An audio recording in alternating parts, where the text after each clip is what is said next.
This story has 4 updates. In this story, this guy was a champ.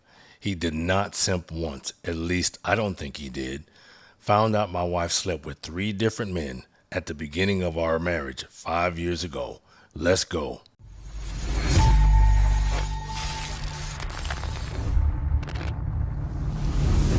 It's funny how life changes in an instant over something as simple as a medical bill, not even a current one, just an old piece of paper stuffed in the back of a filing cabinet while I was organizing our tax documents from previous years. The bill was dated exactly 5 months after our wedding day. At first, I didn't think much of it, just another paper to sort through. Then I saw what it was for: treatment for chlamydia. I am a computer science nerd, specifically software development, and that's exactly how we met. Not at work directly. We were at a company-sponsored walkathon in Austin back in 2019. She was representing her company as the lead for getting everyone back into shape. We literally bumped into each other while we were walking. We started chatting right away and everything just flowed naturally. It was awesome. Things moved pretty fast after that. Within 8 months, we were married. Looking back, maybe that was the first red flag, how quickly she wanted to get married. They say when someone's pushing hard for marriage, sometimes they're trying to lock you down before you see who they really are. That first year of marriage, we were both crazy busy. I was leading a major product launch that had me working 60-hour weeks. She was traveling constantly for her job. At least that's what I thought. 2, sometimes 3 trips a month, usually just for a couple of days each time.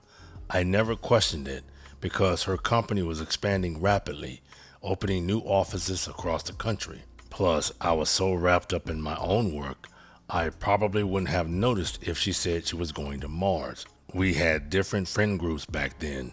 She hung out with her work crowd. I had my coding buddies. We didn't really mix our social circles much that first year. Again, another red flag I missed. So there I was, staring at this medical bill from 5 years ago, and suddenly all these little things started clicking into place. Those business trips that never seemed to have any pictures, the way she kept her work friends completely separate from our life together, how she changed all our passwords right after we got married for security reasons. That sick feeling in your stomach when you realize you've been living a lie. Yeah, it hit me right there in our home office, surrounded by 5 years worth of tax documents and one very revealing medical bill. After finding that bill, I became an involuntary detective in my own marriage. First thing I did was check the date again, August 15th, 2019. During that time, she was supposedly in Chicago for a week-long marketing conference. So I dug up our old credit card statements. Funny thing about working as a software developer and me being a computer nerd, you never delete anything. Every email, every statement, every digital receipt, it's all there if you know where to look. The Chicago conference had hotel charges right here in our own city. 3 different hotels actually, different dates, all within that same month. Then came the phone backup discovery. Last month, we'd upgraded our phones. I'm the tech person in the relationship, so naturally, I handled the data transfers. Found an old backup from 2019 while setting up her new phone. She hadn't deleted it, probably forgot it even existed. Those old WhatsApp messages told quite a story. 3 different conversations with 3 different men. First guy was some hotshot from her gym. All those extra training sessions suddenly made sense. The second one worked at her company, but in a different department. Their messages were all about meeting to discuss training. Yeah, right. The third guy was someone she knew from before we met, an old flame who conveniently came back into the picture right after we got married. The messages painted a clear picture. Each relationship overlapped with the others, all within the first year of our marriage.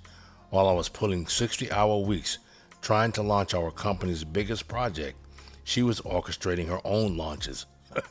The timestamps matched perfectly with those local hotel charges. Even found some Uber receipts going to and from those exact hotels. She'd gotten sloppy with covering her tracks, probably thought enough time had passed. 5 years is a long time to keep secrets buried, but digital footprints never really disappear. They just wait there like time bombs, ready to blow up your entire world. I spent a week gathering everything: screenshots, receipts, messages, hotel charges, that damning medical bill, all sorted and organized in the folder on my laptop. When you're dealing with someone like this, documentation becomes your best friend. I didn't confront her right away, needed time to process, to plan my next steps. 5 years of marriage, and I was about to blow it up all with the evidence from our first year. I chose a Sunday to confront her. No work distractions, nowhere to run. She was in the kitchen meal prepping for the week like nothing was wrong, like our entire marriage wasn't built on lies.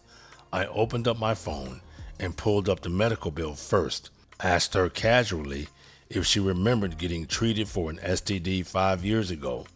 The spatula she was holding clattered onto the counter.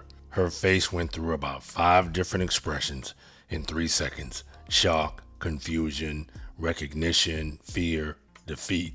She tried denying it at first, claimed the bill must be a mistake. It's amazing how quickly people try to deny what's right in front of them.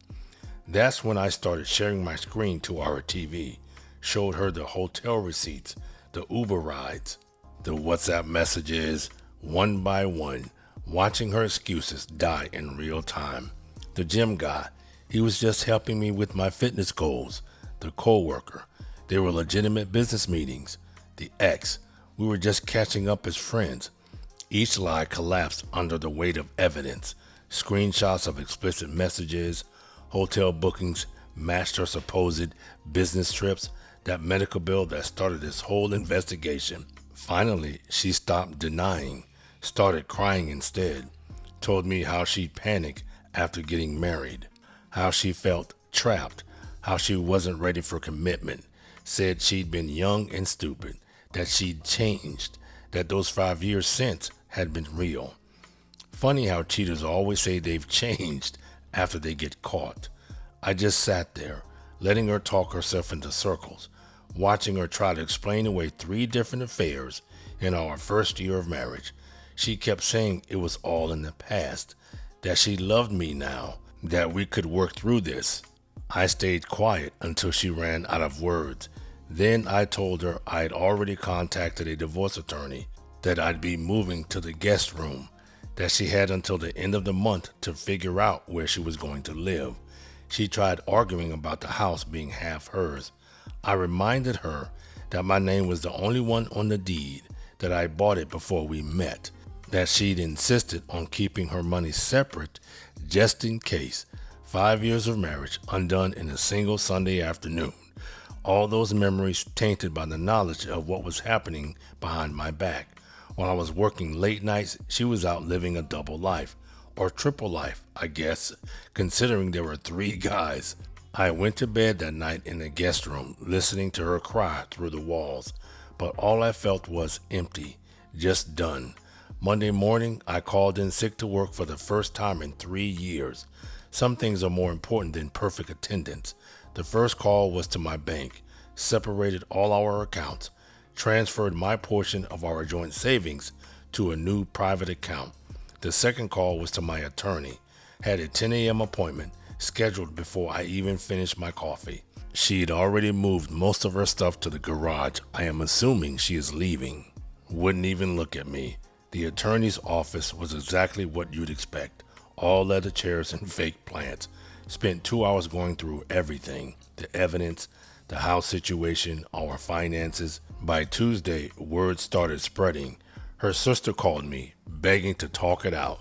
My parents texted, asking if everything was okay. Even her best friend reached out, surprisingly taking my side. Apparently, I wasn't the only one she'd been lying to. The thing is about liars is, they rarely just lie to one person. Wednesday, I went back to work, had a talk with my team lead, explained the situation, asked for some flexibility with hours for the next few weeks. Found out two of the guys on my team went through similar situations. Started therapy Thursday evening, not because I was broken, not because I needed to process my feelings, just needed a neutral person to help me navigate what came next. By Friday, she'd found an apartment. Her sister helped her move the essentials. I changed the garage code as soon as they left, changed the Wi-Fi password too. Small acts of reclaiming my space. The weekend was surprisingly peaceful. Ordered new furniture for the living room. Deleted our shared Netflix account, created my own. Her friends started unfollowing me on social media. Fine by me. Less digital clutter to deal with. Spent Sunday meal prepping in my kitchen. Not ours anymore, just mine. 1 week after D-Day, as they call it in the divorce forums. 1 week to completely reshape 5 years of life. The divorce papers were ready for serving. The house was half empty, but somehow I felt fuller than I had in years. Update 1, 2 weeks later. Hey everyone, thanks for the support on my original post. Lots happened in 2 weeks. She got served with divorce papers at her new job. Apparently, she'd already switched companies 2 months ago. Never mentioned it, just another lie in the pile. The therapy sessions have been interesting. Not the crying mess you'd expect. More like strategy sessions for rebuilding a life. My therapist pointed out something funny. I keep apologizing for not being more upset, like I'm supposed to be this emotional wreck. But honestly, I just feel relieved, like I've finally solved a puzzle that's been bugging me for years. Found more stuff while clearing out her remaining things. Old birthday cards from one of the guys, hidden in a shoebox marked Tax Receipts 2018. A second phone charger tucked behind the bedroom dresser. Even found a hotel key card from 2019 under the spare room carpet. Each discovery just confirms I'm making the right choice. Her sister stopped by yesterday, tried telling me how broken up she is, how she's changed, how she deserves another chance. I just handed her the last box of her stuff and closed the door. Work's been my sanctuary. Threw myself into this new project. Already got noticed by upper management. Might have a promotion coming up. Amazing what you can accomplish when you're not carrying dead weight. Started hitting the gym again, 5 days a week now. My trainer says anger makes great fuel for gains. He's not wrong. The divorce should be pretty straightforward. Signed a lease on a new apartment today. Not moving in yet. Just wanted to secure it. The house will go on the market next month. Time for a fresh start. Looking back at my original post, I can't believe it's been only 2 weeks. Feels like 2 years. But hey, at least I'm not living a lie anymore, and that's worth something. Update 2. 1 month post D-Day. Back again with another update. Things got interesting this week. She showed up at my office unannounced. Security called up because she wasn't on the approved visitor list anymore. I went down to the lobby, figured it was better than making a scene. She had this whole speech prepared about how she'd found herself in therapy, how she signed any post-nuptial agreement I wanted, offered to go to couples counseling, said she'd quit her job to rebuild trust, even pulled out papers showing she'd closed all her social media accounts. I didn't want to hear it. I was indifferent towards her. She was dead to me. The house went on the market yesterday.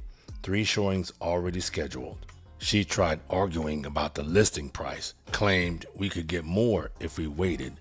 Reminded her that we aren't doing anything. My house, my sale. Got that promotion at work. Leading 2 new projects now.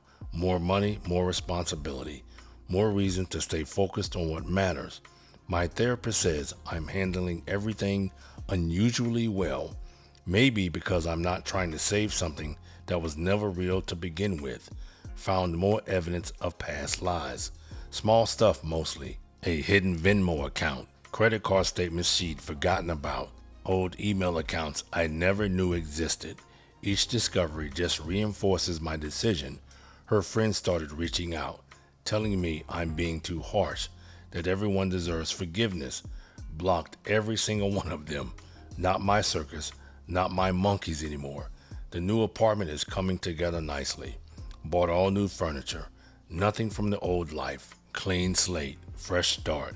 My lawyer says we're on track for a quick divorce. No shared assets to fight over. No kids to consider. Just paperwork and signatures. Then freedom.